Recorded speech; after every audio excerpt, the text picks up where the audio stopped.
Doctor BR Ambedkar Konaseema జిల్లా రాజోలు నియోజకవర్గంలో కూటమి రాజకీయాలు తీవ్ర ఉత్కంఠ రేపుతున్నాయి. సిట్టింగ్ ఎమ్మెల్యేగా జనసేన పార్టీకి చెందిన నాయకుడు ఉన్నప్పటికీ టీడీపీ ఇన్ఛార్జ్ అక్కడ సమాంతర రాజకీయం నడుతుండడం తీవ్ర దుమారం రేపుతుంది. నేనే ఎమ్మెల్యే అన్న తరహాలో ఆమె వ్యవహరిస్తున్న తీరుతో జన సైనికులు రగిలిపోతున్నారు. బహిరంగంగానే టికెట్ నాదే అని ఆమె చెబుతుండడంతో రెండు పార్టీల మధ్య పచ్చగడ్డి వేస్తే బగ్గుమనే పరిస్థితి నెలకొంది. ఇంతకీ రాజోలులో టీడీపీ ఇన్ఛార్జ్ చేస్తున్న పొగబెట్టుడు రాజకీయాల వెనుక ఉన్న అసలు వ్యూహం ఏంటి?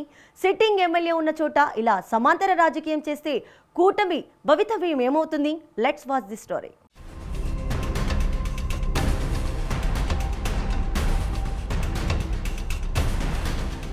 డాక్టర్ బిఆర్ అంబేద్కర్ కోనసీమ జిల్లాలోని రాజోలు నియోజకవర్గం ఎస్సీ రిజర్వ్డ్ స్థానంగా రాష్ట్ర రాజకీయాల్లో ఎంతో ప్రాధాన్యతను సంతరించుకుంది. గత ఎన్నికల్లో ఇక్కడి నుంచి అధికార కూటమి అభ్యర్థిగా జనసేన పార్టీకి చెందిన దేవా వరప్రసాద్ ఘన విజయం సాధించి శాసనసభలో అడుగుపెట్టారు. అయితే ఎన్నికలు ముగిసి ప్రభుత్వం ఏర్పడిన కొద్ది కాలానికే ఇక్కడ మిత్రపక్షాలైన తెలుగుదేశం, జనసేన పార్టీల మధ్య తీవ్రస్థాయి ఆధిపత్య పోరు మొదలైంది. కూటమి పార్టీల మధ్య సమన్వయం లోపించి క్షేత్రస్థాయిలో ఎవరికి వారే యమునా తీరే అన్నట్లుగా పరిస్థితి పూర్తిగా మారిపోయింది. ప్రధానంగా ఈ నియోజకవర్గంలో తెలుగుదేశం పార్టీ ఇన్ఛార్జిగా వ్యవహరిస్తున్న గొల్లపల్లి అమూల్య వ్యవహార శైలి ఇప్పుడు రాష్ట్ర వ్యాప్తంగా తీవ్ర చర్చనీయాంశంగా మారింది. సిట్టింగ్ ఎమ్మెల్యేగా జనసేన నేత ఉన్నప్పటికీ ఆమె ఏమాత్రం వెనక్కి తగ్గకుండా స్థానికంగా తన సొంత పార్టీని బలోపేతం చేసుకోవడంపైనే ప్రత్యేకంగా దృష్టి సారించారు. నియోజకవర్గంలో ఎక్కడ చూసినా తాను మాత్రమే కనిపించాలన్న ఉద్దేశంతో పక్కా ప్రణాళికతో ఆమె అడుగులు వేస్తున్నారు. మిత్రపక్షం అన్న కనీస గౌరవం లేకుండా ఆమె వ్యవహరిస్తున్న తీరు రాజోలు రాజకీయాల్లో రోజుకో సరికొత్త మలుపుకు కారణమవుతోంది.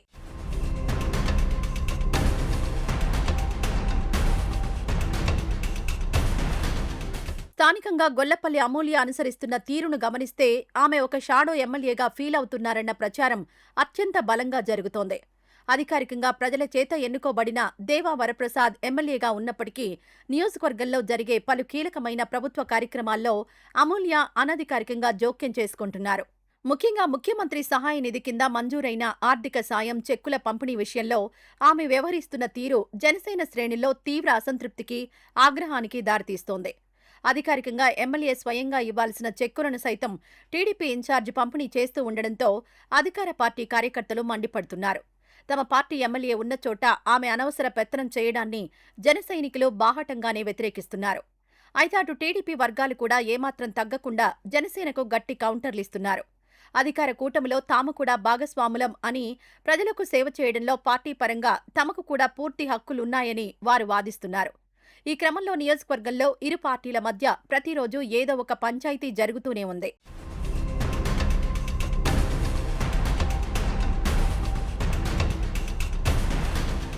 కూటమి సమన్వయం కంటే సొంత పార్టీని బలోపేతం చేయడం మీదే అమూల్య ఎక్కువ దృష్టి పెట్టారన్న ఆవేదన ఎమ్మెల్యే దేవా వరప్రసాద్ వర్గంలో రోజురోజుకు పెరుగుతోంది. ఆమె చేస్తున్న ఈ రాజకీయాల వెనుక కేవలం వ్యక్తిగత ఆసక్తి మాత్రమే కాకుండా టీడీపీ పెద్దల ఆశీస్సులు కూడా ఉన్నాయన్న సందేహాలు నియోజకవర్గంలో బలంగా వినిపిస్తున్నాయి.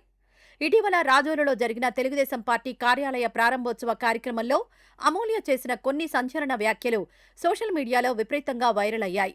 రాజోలు నియోజకవర్గం పూర్తిగా తెలుగుదేశం పార్టీ కంచుకోట అని, రాబోయే అసెంబ్లీ ఎన్నికల్లో ఖచ్చితంగా టీడీపీకే టికెట్ ఇవ్వాలని ఆమె బహిరంగంగా అధిష్టానాన్ని కోరినట్లు ప్రచారం జరిగింది. సిట్టింగ్ ఎమ్మెల్యే జనసేనకు చెందిన వ్యక్తి అయినప్పటికీ ఈసారి టికెట్ నాదే అన్న తరహాలో ఆమె ఓపెన్ స్టేట్మెంట్ ఇవ్వడం పొలిటికల్ హీట్ పెంచింది. దీనికి గ్లాస్ పార్టీ శ్రేణుల నుంచి కూడా అంతే స్థాయిలో స్ట్రాంగ్ కౌంటర్ పడింది. గడిచిన 25 ఏళ్ల రాజకీయ చరిత్రను తీసి చూస్తే రాజోలులో తెలుగుదేశం పార్టీ కేవలం ఒకసారి మాత్రమే గెలిచిందని గుర్తు చేస్తూ అలాంటి నియోజకవర్గాన్ని కంచుకోట అనడాన్ని నెటిజన్లు తీవ్రస్థాయిలో తప్పుబట్టారు.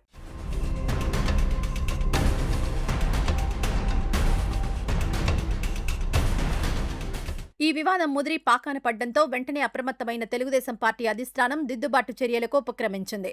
రాజోలులో జరుగుతున్న కుమ్ములాటలు పార్టీ పెద్దల దృష్టికి వెళ్లిన వెంటనే గొల్లపల్లి అమూల్యని పిలిపించి గట్టిగానే క్లాస్ తీసుకున్నారని రాజకీయ వర్గాల్లో విస్తృతంగా చర్చ జరుగుతోంది.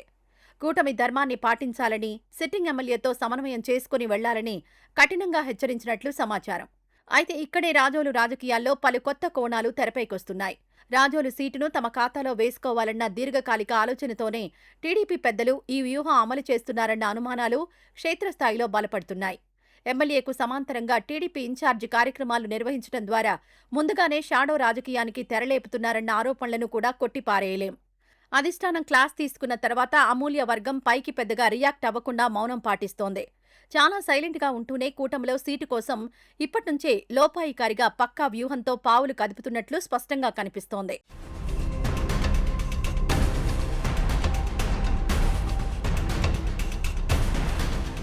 రాబోయే అసెంబ్లీ ఎన్నికలకు ఇంకా చాలా సమయం ఉన్నప్పటికీ రాజోలు సీటు విషయంలో ఇప్పట్నుంచే ఈ స్థాయిలో రాజకీయ లెక్కలు మొదలవడం అందరినీ ఆశ్చర్యానికి గురిచేస్తోంది. జనసేన పార్టీకి చెందిన సిట్టింగ్ ఎమ్మెల్యే ఉన్న నియోజకవర్గంలో ఒక టీడీపీ ఇన్ఛార్జ్ ఈసారి టికెట్ ఖచ్చితంగా నాకే వస్తుందన్న సంకేతాలివ్వడం కూటమి రాజకీయాల్లో సరికొత్త సమీకరణాలకు దారితీస్తుందని రాజకీయ విశ్లేషకులు స్పష్టం చేస్తున్నారు. పరిస్థితి ఇలాగే కొనసాగితే రాబోయే రోజుల్లో రాజోలులో తెలుగుదేశం జనసేన పార్టీల మధ్య దూరం పూడ్చలేనంతగా పెరిగే ప్రమాదం ఉంది. భాగస్వామ్య పక్షాల నాయకుల మధ్య ఇలా బహిరంగ పోటీ మొదలైతే అది అంతిమంగా కూటమిలోని 3 పార్టీలకు తీరని నష్టం చేకూరుస్తుందన్న బలమైన అభిప్రాయం వ్యక్తమవుతోంది. ప్రస్తుతానికి అమూల్య దూకుడుకు, ఆమె సమాంతర రాజకీయాలకు టీడీపీ పెద్దలు తాత్కాలికంగా బ్రేకులు వేసినప్పటికీ సమస్య పూర్తిగా సమసిపోలేదు. ఇప్పుడే మొలకెత్తిన ఈ రాజోలు సీటు రాజకీయం రాబోయే ఎన్నికల నాటికి ఇంకెన్ని మలుపులు తీసుకుంటుందో వేచి చూడాల్సిందే.